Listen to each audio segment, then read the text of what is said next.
Disney studios have often claimed that movies with female protagonists just don't do as well at the box office as those with male protagonists. And today I'm going to look at all of the Walt Disney animated features to see if that's true specifically for the Walt Disney Company.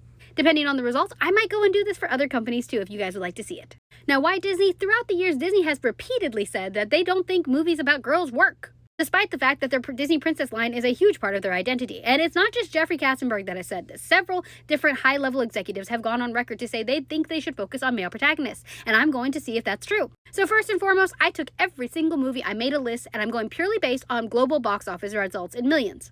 Over the years, Disney has had 36 movies with male protagonists, whilst only having female protagonists in 17 of their movies. There were a couple outliers that had both a male and female protagonist with pretty equal screen time. As you can see here, there are 9 of those. You may notice that Ralph Breaks the Internet is on the Both tab, and that's because Vanellope and him share about equal screen time in the sequel, but in the very first one, Wreck-It Ralph has almost all of the screen time.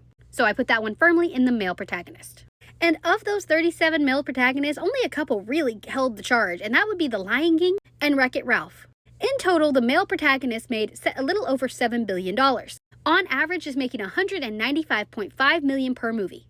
But what about the female protagonist, you ask? Well, with only 17 movies, so half the movies of the male protagonist, they have made in total $7.4 billion for Disney, making on average $437 million per film. This is on average double what the male protagonists make them.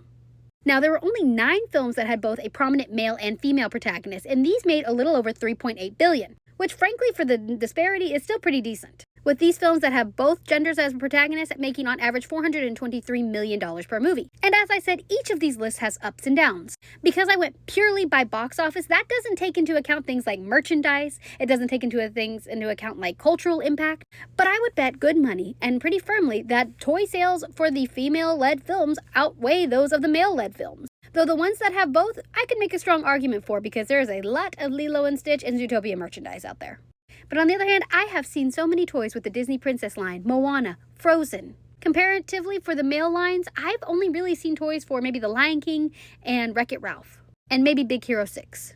Do I love a lot of these movies? Yes. Am I saying that movies with male protagonists are inherently worse? No. I'm just saying that Disney's own biases show in that these movies make a lot less money on average than the female-led ones, and that they should have prominent male and female characters in all of their films, as that seems to make them a decent amount of money. And that female characters are not box office poison. In fact, they do better. Which is why I hope going forward, Disney gives us another great Disney princess film, as well as some other films about both male and female characters. And that they quit pretending that little girls are box office poison, because we are not.